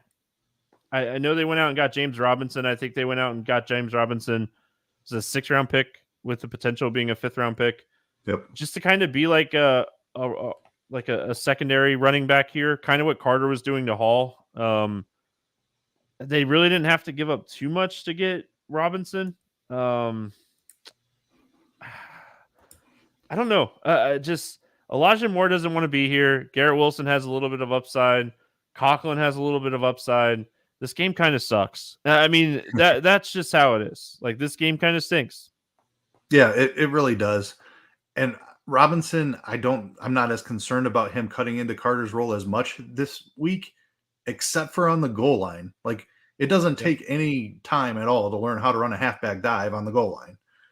Robinson can certainly do that. So I like Carter. I want to play Carter, but I'm concerned about the goal line role Robinson might have. Like it might just be a way for them to like get him involved with the team. He's not going to have a huge role this week. I'd be surprised if he played even 30% of the snaps. But I mean, if he has that goal line role, that's a problem for Michael Carter. I'll probably still play some Carter and just hope that, like, I don't know if Ty Johnson enters the conversation again as a receiving back or if Carter just had a pretty decent role here in this game. But it's not a great game environment overall, like you mentioned. I have no interest in this wide receiver situation. It's Wilson if I had to play one. But really, it's just Michael Carter for me, and it's passing interest. Flacco threw 59, 44, and 52 times in the 3 starts that he made this season. The defense was struggling. We have not seen Zach Wilson throw the ball more than 36 times. He has not thrown the ball more than 26 times in the last 3 games here. They've slowed down the pace a ton. New England plays slow. Just this game screams play some defenses, maybe take some shots on some running backs, and move on. I mean, that's what this game screams to me. So that's what I'm going to do. I'm going to move on to Tennessee at Houston. 40.5 total in this game. Tennessee 2.5-point favorites. We have liked cheap running backs all year, but Derrick Henry, just no one's getting his volume. No one is getting his volume, and he's getting the worst run defense in the league. This team allows 165 rushing yards per game. He's not competing with anybody for carries. Derrick Henry is going to absolutely smash this Houston defense this week. Like, he is going to smash them. They're going to give him 30 carries. He's going to run for 200 yards. He's going to score 3 touchdowns. He's going to outscore any other player on this slate by 10 fantasy points. He's going to smash this team this week. I can't make a counter argument. Somewhere Soccer Dave is smiling big. Somewhere Dave Kitchen is smiling. Listen, I've been on Derrick Henry the last 3 weeks. He didn't score last week. He had a fantastic game last week against Indy. He didn't score. If he would have gotten in the end zone, he would have definitely got there. He looked great against Washington. He looks great. He's going to absolutely smash this Houston run defense this week. Yeah, I completely agree with you. I don't have any interest in the Houston or in the Tennessee passing game. Like, Tannehill doesn't do anything for me. Their wide receivers are banged up. Robert Woods, there's just no reason. Derrick Henry is the play. It's a smash. It's the absolute best matchup you can get for a running back. They're giving it to him 25 to 30 times, right into the teeth of the worst run defense in football. What more do you want? How do you play anybody else? Yeah. How do you play anybody else? Tannehill threw the ball 20 times last week, and unless you're stacking Houston for some weird reason, like, Tennessee pass defense is terrible, and okay, if you're doing that, even if you're stacking Houston, I don't know. Tannehill is not dealing, he's dealing with ankle injury. They're just going to give the ball to Derrick Henry, direct snap 40 times. Don't even need Tannehill. We're just going to give the ball to Henry every time.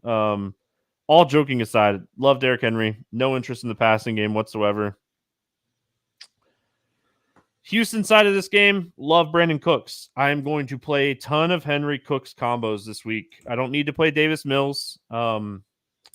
At 5,200, I don't hate it. I just don't think he has the ceiling. I think the ceiling really is just Cooks, or I don't think I play Chris Moore. Nico Collins was another guy that I played a ton last week and got hurt.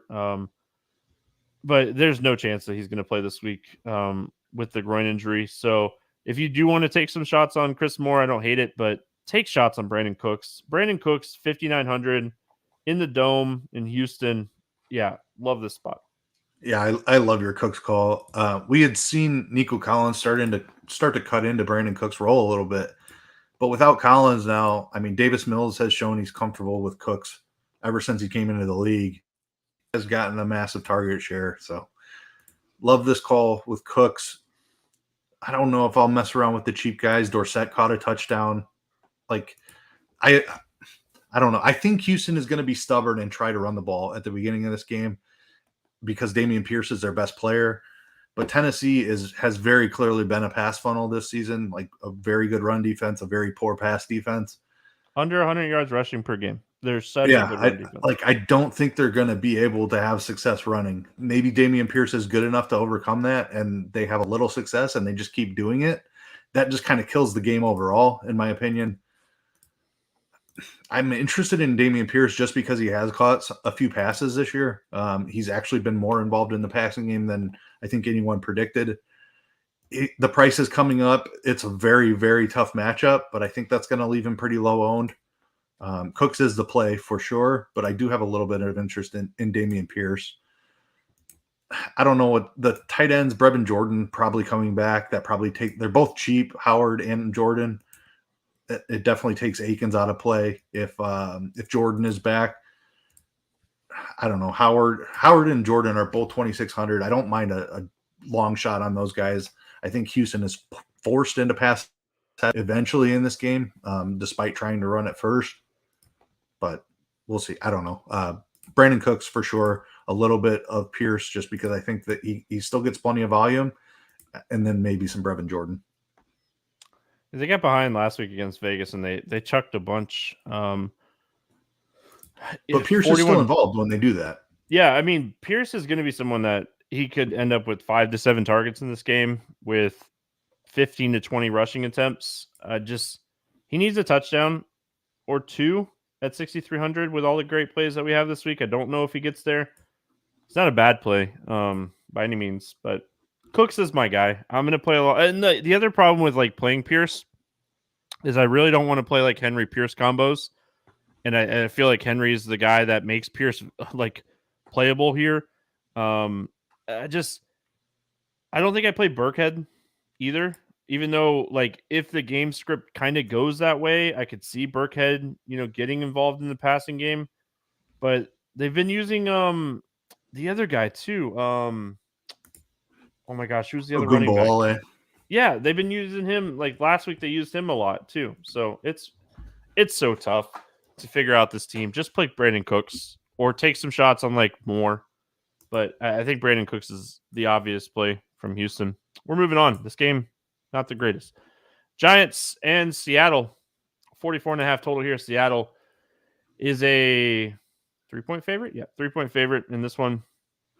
Let's talk New York Football Giants first. I mean, fantastic matchup here for both of these teams. Daniel Jones is the other cheap quarterback that I love this week. I hate the fact that he went berserk last week and he's going to get some ownership this week. But I don't know if he's 5,700. I still classify that as cheap quarterback play. Yeah, I think under 6K is definitely in the cheap quarterback range. Wan'Dale Robinson, baby. Yeah, gosh, I wish really I missed. I wish I didn't have a couple things that I missed last week because there was a few things that I was on last week that was right, and Robinson was one of them. We talked about it a little bit in depth last week about how just he didn't play a ton of the week before and didn't run a ton of routes. The dude ran 23 routes and had 8 targets last week in week 7. Like he is going to be the wide receiver 1. Yeah, Bellinger definitely got hurt last week too. He did. That was such a freak injury, and it looks like he's going to miss the rest of the season. Unfortunately, because he was really starting to carve out a role. We had a in-depth conversation about this Giants wide receiver room, how there were plenty of targets to go around. Robinson looked like he was stepping up, and Bellinger was the other guy we touched on. Both of those came true. Now with Bellinger out, I don't know. Like Robinson is an absolute smash. There is some weather lurking in this game. I looked it up. Seattle, about dude. a 90%. It rains. Yeah, 90% chance of rain for sure. Wind in like the 10-mile-an-hour range though, so nothing like to be terrified of. And I do like the game environment, so I'm still interested. But just worth noting that we may see some rain in this game, but winds are kind of calm. I think you have to look at the Giants tight end room. Like Myrick is the guy who's been playing the snaps, but I don't know if he's just a blocking tight end. I don't know.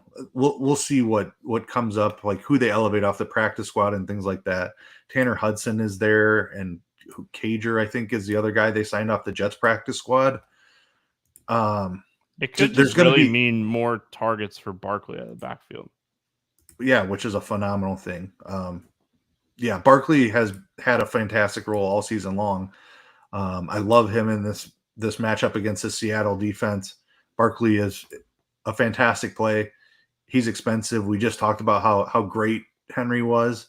I think Barkley were owned of those two, but he's still very much in play for me here. I love your Robinson call. I don't know if I'm on the Daniel Jones train just quite as much. I know he ran for a bunch of yards last week, but I think I prefer Barkley. I will definitely play some Wan'Dale Robinson, though. That was a great call there. Agree that he's very clearly the guy. I think Slayton is in play too. The Seattle defense has been horrible. I want some Giants offense here. I'm a little surprised that they're underdogs, but like traveling across the country, that makes some sense. But Seattle's been pretty decent too. So I don't know. I like the game overall. I don't love that there's some weather here, but I still think there's going to be plenty of points because we have two really bad defenses here. So Myrick didn't play more than 30% of the snaps in any games last year. Ran some routes, didn't have a ton of targets. Seems like he's more of like a red zone type of guy. Only 6 total targets last year. So I don't know what to expect. He had 6 targets in 20 routes that he ran. So who knows? He had They 2 had targets Ingram last there weekend. last year though too. Yep. So But Ingram was hurt a lot last year too. yeah. So, the whole wide receiver core. Again, I don't want to overlook the fact that like Saquon Barkley is the play. Like he is just his role is just so good. We talk about him every week, but he's one of a few running backs this year that have like an 80% snap share, and like it's huge. We're just not seeing that. Like for years, we would get 10 to 15 guys that had this like 80% share. And it's just not the case anymore. Like he has an 82.8% snap share, which leads the NFL. He has an 84.8% opportunity share, which is the second highest in the NFL. This team runs the third most run plays per game at 33.6. So I think you don't want to overlook Saquon Barkley. Fantastic. Let's talk Seattle. Kenneth Walker is kind of moving into that like lead back type of role too. With some injuries here for this team with Penny, DJ Dallas is going to be involved, but he's really not going to be involved that much. Walker is in a fantastic spot. The Giants can't stop the run. They're 30th in DVOA, and they allow the 5th most rushing yards per game. Love Kenneth Walker this week. Passing core, you're just going to have to see what happens. Metcalf, he participated in the walk around Wednesday. We'll see if he's going to play or not. If he's out, we'll see if Lockett's going to play. But if these guys are banged up, Marquise Goodwin is 4,400. He's super cheap. I don't love it, but I definitely will have some exposure because I do think this game's kind of juicy. So it's all going to depend on some injury news here for me on Seattle. Yeah, definitely keeping an eye on the injury news in the wide receiver room in particular. Kenneth Walker is a smash. I think he's one of the best running back plays on the slate. I think he's in the cash game conversation. Price is coming up, but the role has been absolutely elite. Over 20 carries each of the last 2 weeks, found the end zone each week. He's very clearly the guy here. If they get behind, I'd be concerned he could get game scripted out because we haven't seen him get a ton of receiving work. 0 targets last week, which is a concern, but he did have targets in all his games before that. So he's been involved before. I think it was just a little bit of an anomaly that he didn't get a target last week. But if Seattle ends up playing from behind, I do have a little concern. But Gino does not like dumping it off. Yeah, that's a good point too. But yeah, Walker and he's gonna get, like, even if they're behind, like, we know Pete Carroll is going to continue to hand the ball off. So he should be in line for minimum 15 rushing attempts, which I think he can definitely pay off that price tag of 6,500 with that in this really good matchup. So love Kenneth Walker. I'm surprised that DK Metcalf has a chance to play, honestly. I don't know. Like, obviously, he plays. I don't think he does either. I think Lockett is more the one. DK is out and Lockett is in. Lockett at 6,500, one of the best wide receiver plays. I don't love that Lockett had the soft tissue injury. He was dealing with a hamstring. That's something that can get re-aggravated very easily. But this is a great matchup, and like, he would see a massive target share here in this spot. So keep an eye on the injury situation. I love Lockett if he plays. I love DK Metcalf if he plays too, honestly, but I'm not sure what the status ends up being on either of those guys. Goodwin did have a decent role without Metcalf last week, so if Metcalf misses, I agree that Goodwin is in play. You can look at the tight ends too. Can you though? They don't have a ton of ceiling, and they kind of split the snaps. And I don't know. They do, but they do run a lot of 2 tight end sets where they get plenty of receiving opportunity. Yeah, they've both been on the field a decent amount. They're both really cheap. I think you play Fant for the targets and you play Disley for the touchdowns. So that would make Disley like a more of a FanDuel play and Fant more of a Kings play, but I don't know. They're cheap. This isn't a great tight end slate. not a play I love or anything, but they're both in consideration. This is interesting to me because, I mean, 3 catches for 30 yards and a touchdown is 12 points on DK. And, I mean, at 3,200 on this slate, I don't think it's the craziest thing. So I think double-digit fantasy points from anybody under 4K at tight end this week is fantastic. So, yeah. Washington at Indianapolis taking on the Colts, 39.5 total in this game. The Colts are a 3-point favorite. I don't understand the total in this game. I get it with Heineke and Ellinger at quarterback here. You have 2 kind of fast-paced teams, 2 young quarterbacks. I don't know. Let's start with Washington first here. The Colts defense is solid. You know, they are good against the run, decent against the run. They're decent against the pass. What are we doing here with Washington? I don't know what to do with this game either. Like, I don't trust the quarterback play. There are some cheap plays here. Great call by you on Brian Robinson last week. There was some coach speak out there about Gibson potentially getting work back in, but Brian Robinson had. Darn it. He got what's that? Oh, he didn't get the touchdown? Gibson got the touchdown. Oh, Gibson did. Yeah. Touchdown, but didn't you have Robinson's rushing prop or something that smashed? Yeah, he cleared that by like 20 or 30 yards. And just the sheer volume that he got was interesting. 20 attempts still. They ran the ball a ton, and that's because they were playing with a lead, which nobody, I don't know, really expected against Green Bay. I certainly didn't. I bet the Green Bay spread on this one. That didn't work out, but with Heineke at quarterback, I think if they play from behind, which who knows if they're going to do, because Indianapolis is dealing with a quarterback change also. I'm interested in this attack if they play from behind, because we've seen Heineke be aggressive. I think McLaurin could see massive volume. I hope not. You hope that he's gonna get shadowed by Stephon Gilmore, right? There's no way they don't shadow McLaurin with Stephon Gilmore, right? Yeah, that's probably fair. So does that open Samuel's up? a guy that moves all over on the court. Yeah. I think that's a good call. Not an angle I had thought of in this game. I mean, if Dotson's back, like okay. I thought about this before we started. I was like, if Dotson plays, McLaurin's going to get shadowed by Gilmore. I mean, there's no way that they don't.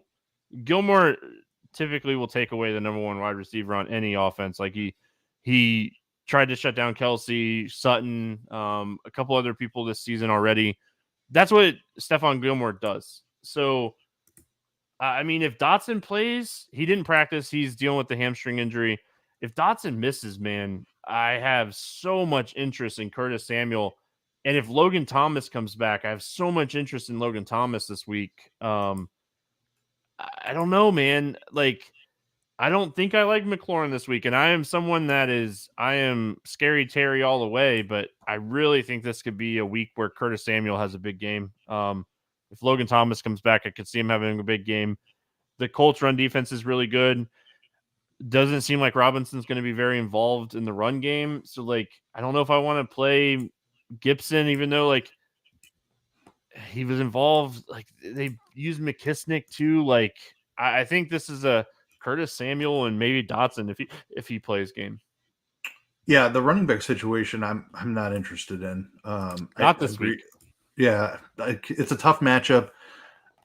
Robinson, like you said, he's not going to catch a ton of passes. I think that's really the McKissick role. Even like Gibson was involved 4 targets last week. Like, that's fine, but it's too much of a split to try to target this backfield.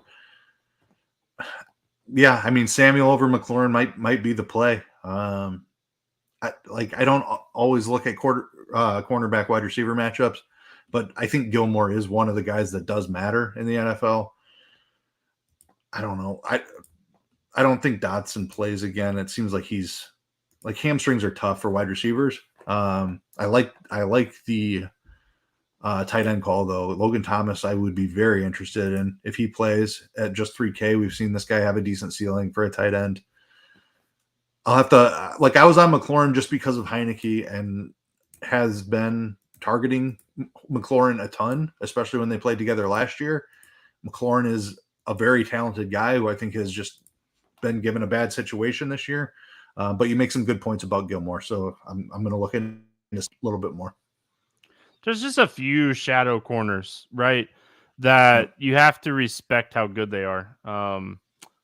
A Woozy from Cleveland is someone, or Cincinnati. The dude from Cincinnati, Woozy, he has just been like, yep. He's just been absolute a stud this season. So like, there's certain guys that you're just super worried about when you're looking at. Surtain from Denver has been another one. Jair Alexander, he gets Stephon Diggs this week. We'll see how that works out for him. But I mean, there's certain wide receiver cornerback matchups when it comes to like shadow situations. And I think Stephon Gilmore, like if Heineke peppers McLaurin, like, I mean, I already like the Colts defense. I like them even more. So yeah, I mean, I like Samuel. I think that's the guy I'm looking at here. But I mean, let's talk this Colts team here. No Matt Ryan. Was it right shoulder, right? Something with a sprained right shoulder or something along those lines. Just being old. Yeah, I mean, I didn't think we'd see Sam Ehlinger this season. And they came out and said like he's going to be the guy for the rest of the year. Like it wasn't just like, hey, he's gonna start this week. Like they came out and they said that like this dude's going to be our quarterback for the rest of the season. And like the Colts are second in the NFC South. So like I don't know what to think here. They throw the ball the second most in the NFL. Is he gonna lock in on like Pittman and Paris Campbell? Is Jonathan Taylor going to get the rock a lot more than what we saw last week at only 56%? Like, what are we doing? Ellinger's 4K. He's 4K. I don't know. I mean, the matchup's fantastic too. Like, the matchup's fantastic. Washington's 29th in DVOA against the pass. They are still dealing with a ton of injuries in the passing game. I don't know what to think here when it comes to Ehlinger. Yeah, this is going to be ownership dependent for me. I don't know whether he gains steam or falls off the radar as the week goes on. He's obviously the hot topic early in the week since they just made the change and everybody's like, oh, he's 4K. I feel like we could see him kind of fall out of like the spotlight by the time Sunday rolls around. The thing that is concerning for that is there's so many good quarterbacks missing from this slate that maybe it's harder for that to happen. I don't know. I'm interested in playing him if he's not going to be 10% owned.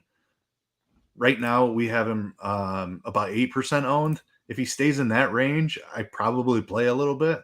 If he gets any higher than that, though, I don't like a chalky 4K quarterback who we don't know who his targets are going to be. Like, there's just so much unknown with this offense.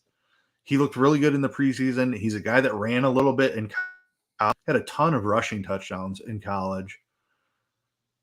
I think there's fantasy upside here, especially in the matchup against Washington. He's obviously at a like minimum price.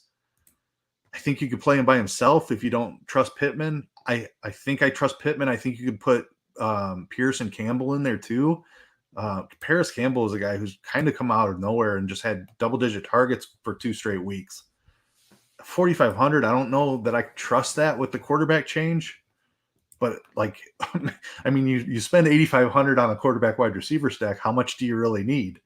Like, I don't know. I'm interested here. I'm worried about ownership. I don't want to play him if he gets into the 10-12% range. If he's in the 6-7% range, I have some interest here.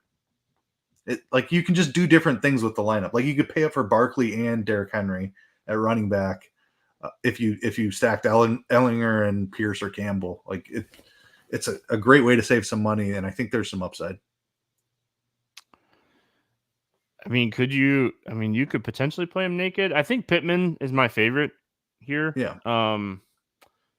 The other thing that I just wanted to bring up for this team is, gosh, I wish they had like a consistent tight end that got consistent like targets and like snaps, because like a young quarterback, I could see Hines getting a little bit more Like, if they're going to give Hines like 40% of the snaps this week, like very split backfield type, I could see him getting like 7 or 8 targets in this game. Just, easy dump I don't. offs. I think Ellinger runs too much. So I don't I think he hope would he check it does. I mean, down he's as 4K and he much. has 100-yard rushing upside. Like, that's the thing Yeah, that's interesting here.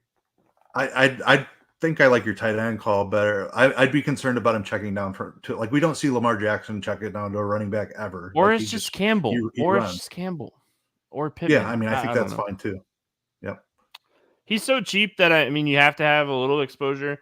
I think you have to have a little exposure to Jonathan Taylor this week, just because he's going to be a high end running back that's going to be overlooked this week. Do we?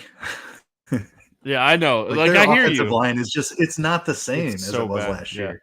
Matt Ryan's just getting smashed, man. He was getting Yeah. smashed. Like, I feel bad for Matt Ryan. He got smashed. I think Jonathan Taylor is super talented. He's one of the best running back prospects that's come out in a long time. Like he's Saquon Barkley level prospect, but this offensive line is just bad. And I don't know. I've stopped chasing the Jonathan Taylor from last year. I don't think we see it again this year. Just The play quarterback Henry. Yeah, I change. mean, Henry, Yeah, with Barkley, Henry and Barkley, Kamara. absolutely. I would rank all those guys above Jonathan Taylor. So Yeah, me too. By a lot. all right.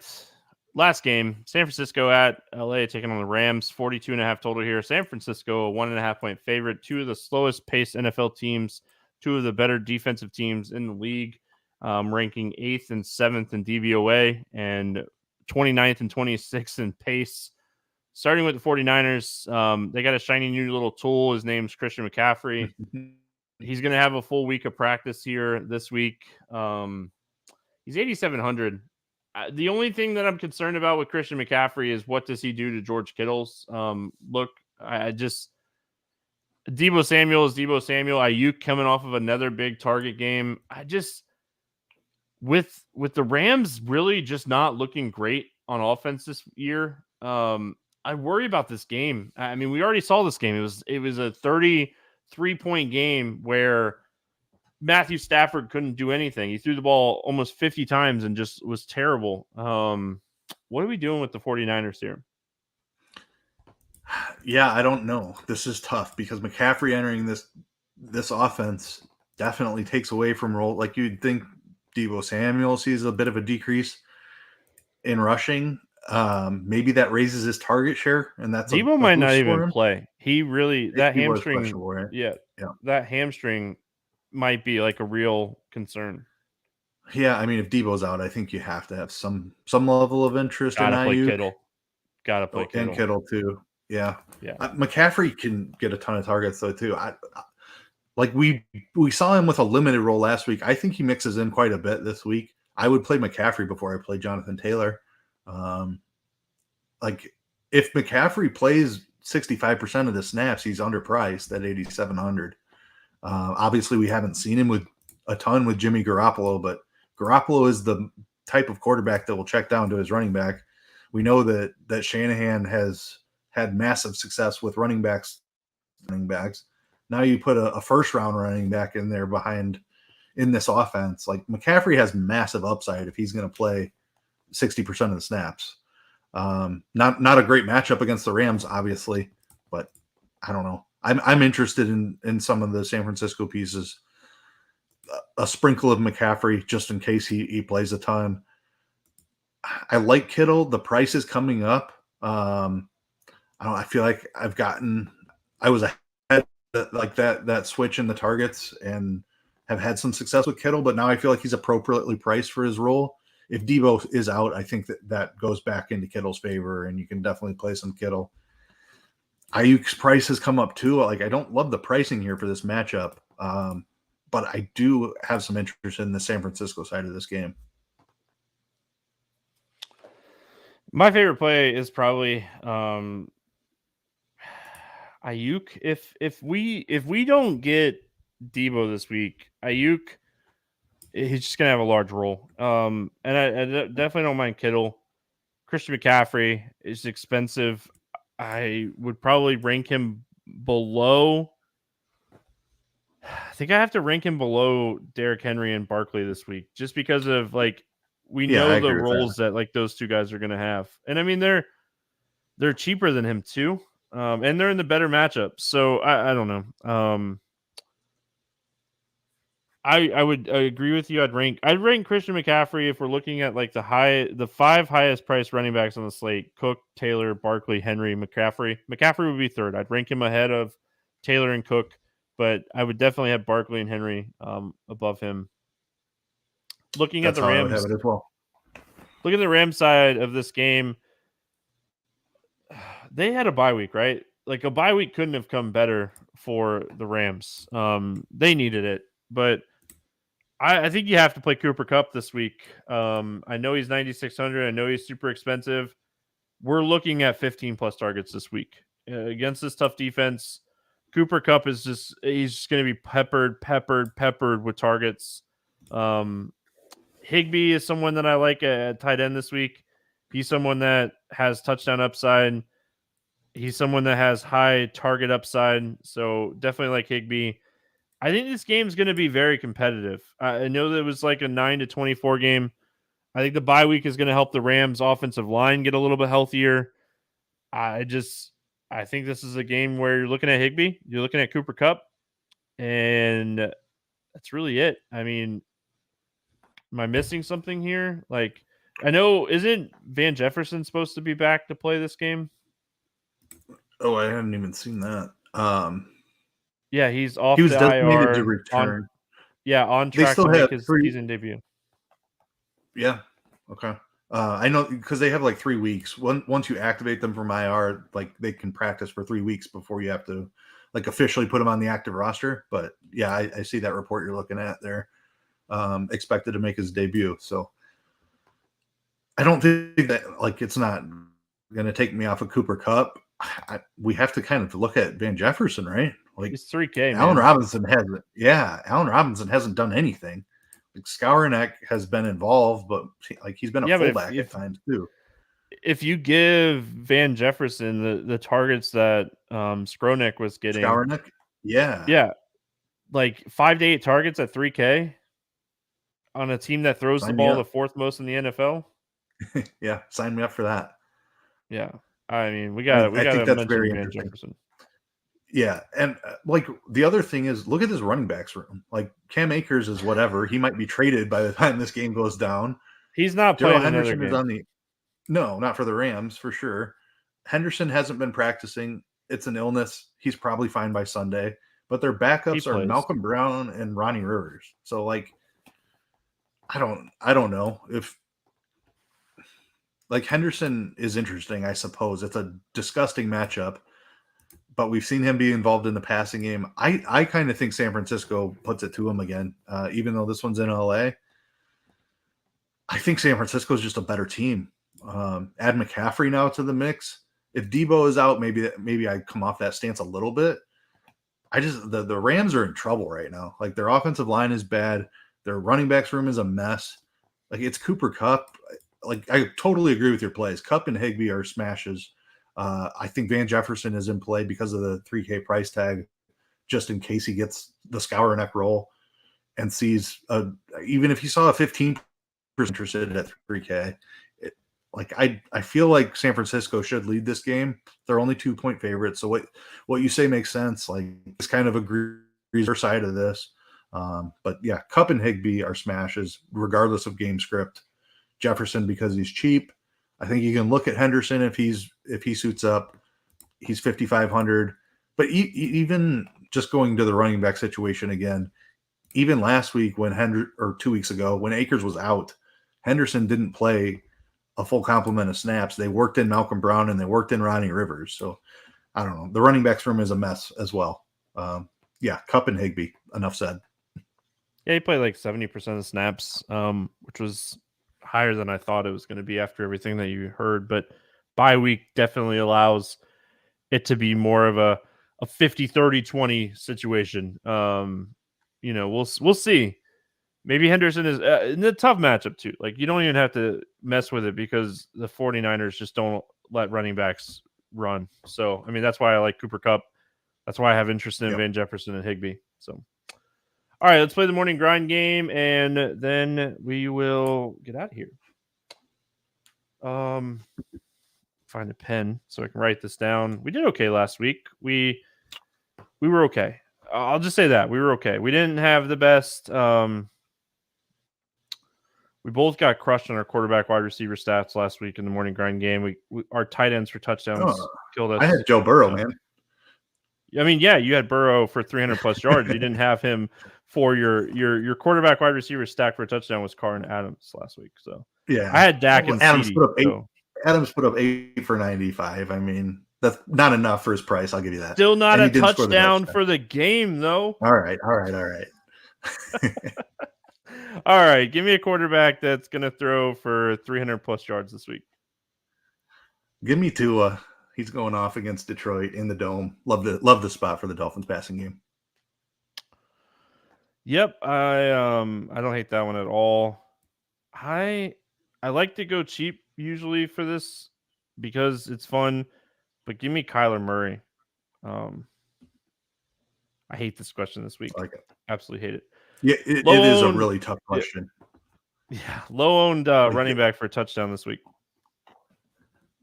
All right, maybe I'm hedging my Fields take here. And you made a great point about Herbert's red zone role. But David Montgomery, going into Dallas, the Bears still have the second lowest pass rate over expectation in the league. Montgomery's still going to be involved. I feel like either him or Herbert finds the end zone this week. I'm going Montgomery. All right, we played this game on Wednesday night. And right now, I was going to ask you that before I gave that answer, actually, because if Zeke Elliott gets ruled out, Tony Pollard goes from like 0 projected ownership to the chalkiest. I was never letting you choose Tony Pollard ever. No, I'm not saying that. But no, what that will do, though, is all these guys that are like 12, 13, 14% owned right now go to 8%. And then they're all in play. So this question, like right now, there's no great running back plays under 10%, what we have projected. But if we shoot Tony Pollard's ownership up 40%, then all of a sudden there's a ton of great low running back plays. So I didn't mean to ask you that question before we gave our answers to this, because right now it's pretty dry out there for low-owned running backs. But if Pollard starts soaking up, he's going to definitely soak up some ownership. But mine is Derrick Henry. And not only is he going to score 1 touchdown, he's going to score 3 touchdowns. And I really hope he comes in at 8% owned. Derrick Henry's not going to be 8% owned. Where are you seeing that? I'm seeing it on the RotoGrinders projected ownership. That's wrong. For DraftKings. I'm just telling you. I'm seeing 8%. I will. I knew you weren't going to give me. No, the Blitz has him for 28%. Just so you know, that's all right. Closer. No, that's not. Anyway, I knew you weren't going to give me Derrick Henry, so give me Tyler Algier from Atlanta. He will be 5%. Yeah, I had a backup. Listen, I had to see if you'd let me have Derrick Henry. I did say 3 touchdowns. Like, what if I take Derrick Henry in 3 touchdowns and then I'll give you that? Like, if he doesn't score 3, no, I'm just kidding. He's going to be popular. I mean, hopefully he's not, but we'll see. Give me a quarterback wide receiver combo for a touchdown this week. So I'm concerned about injuries, and I wrote this down assuming that Metcalf was going to play or was not going to play. I have Geno DeLockett written down. I like this game. I'm going to play some. Obviously, keep an eye on the injuries. This could end up looking really bad in a couple of days if Lockett misses a few more practices. But I really like the Geno DeLockett stack, especially if Metcalf misses. I like it. I am going Daniel Jones to Wan'Dale Robinson for a touchdown. I like that. Wide receiver for 8+ targets. Who do you got? Yeah, DeAndre Hopkins came back to an enormous role. I think they were forcing it to him a little bit just to get him involved in the offense, but this guy should be a lock for 8 targets every single week. With no Marquise Brown there, they're clearly not in love with Rondale Moore. They've weeded AJ Green out of the rotation altogether. Hopkins is the clear alpha here. 8 targets every week. I'm going to go Curtis Samuel. I like him for 8+ targets this week. Stephon Gilmore on McLaurin. I am buying into it, and I'm going with Curtis Samuel. I originally had DJ Moore written down for what it's worth. I like that one a lot too for what it's worth. Give me a tight end that scores this week that's not named George Kittle. I'm going to go Irv Smith. We love this Vikings Cardinals game environment. Arizona's actually been really bad against the tight end position. I think Irv Smith can get in the box. Yeah, long time. Which is crazy because they have talented safeties and linebackers. So I don't understand Arizona's struggles against the tight end position necessarily, but I'm just looking at the numbers, and Irv Smith has a good chance to score. Assuming he plays, I'm going to go Pat Freiermuth. I love that one. Young quarterback, tougher matchup. They should be trailing. I mean, it looks like he likes Freiermuth a lot, so I'm going to go with him. Give me a defense that scores 10-plus points this week. I'm going to say that we see a similar game in San Francisco, the Rams. I know it's in Los Angeles this time. That probably helps them a little bit. The Rams are a mess. I like San Francisco's defense to put up some points here. Stafford has been prone to interceptions all season long. Their running back room is a mess. I think in this game, San Francisco an opportunity for sacks and picks. So I like San Francisco's defense. I don't hate that at all. I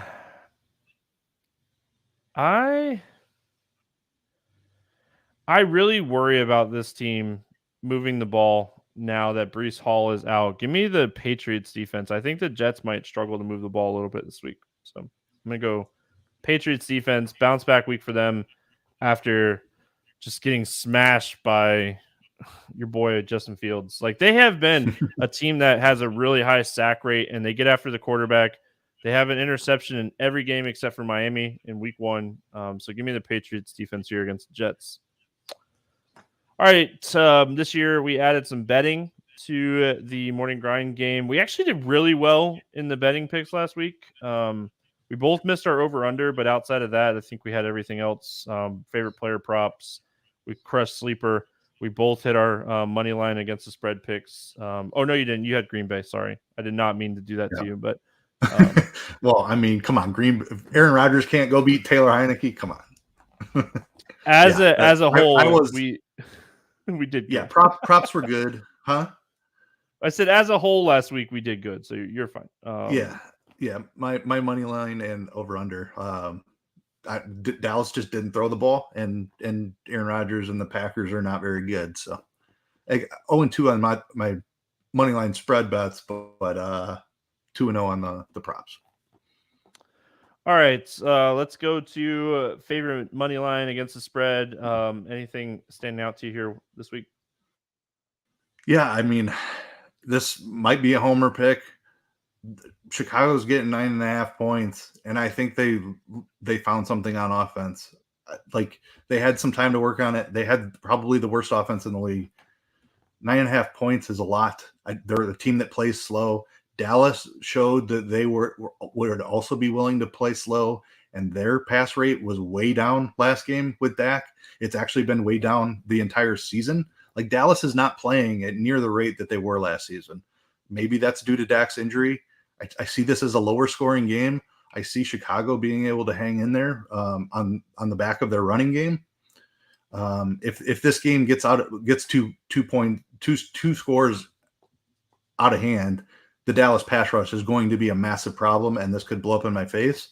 But I see a slow pace game, and I see the Bears playing it cautious and running the ball a ton. I think 9.5 is too wide, and they can keep it closer than that. It's funny. I'm going Homer as well. I'm going Miami minus 3.5. I think I don't understand this line. I know this game's in Detroit. They've scored 6 points in the last 2 weeks. Miami on turf with this speed. Give me Miami minus 3.5 this week. Favorite over under. What do you got this week for your favorite over under? So I was going to give you the option to take your Miami boys, but since you went with them on the money line, I'm guessing, or on the spread, I'm guessing you're not going with them on your over under. I love that Miami Detroit game. I hope that Amon-Ra St. Brown plays in this game. We get Sounds like DeAndre Swift back.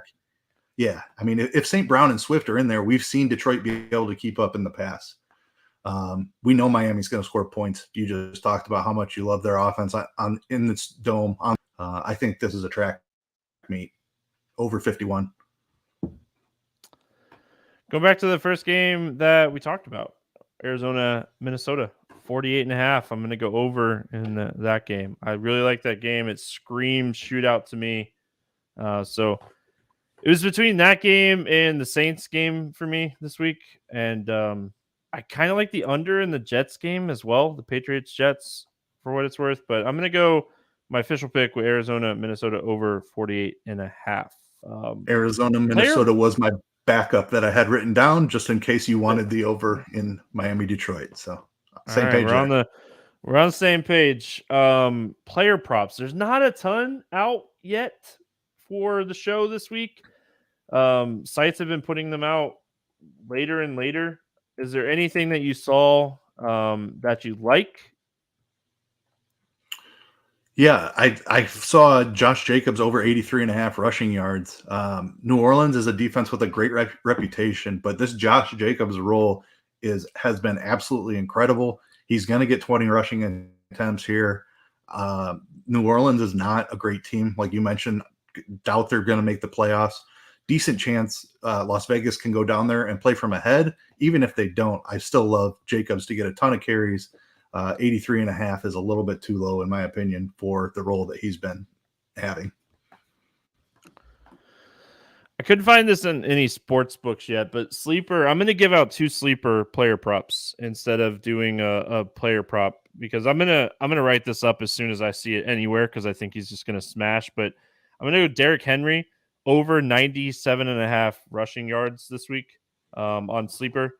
So we're going to give out a 3 for pick. We're going to go for 6X this week. We're going to try to help someone turn whatever they like to bet and make 6X this week. So I'm going to give out my 2. I already have Keith, so I know what he's taking. So I know I'm not taking one of his, but I'm going to take Derrick Henry over 97.5 rushing yards and DJ Moore over 58.5 receiving yards.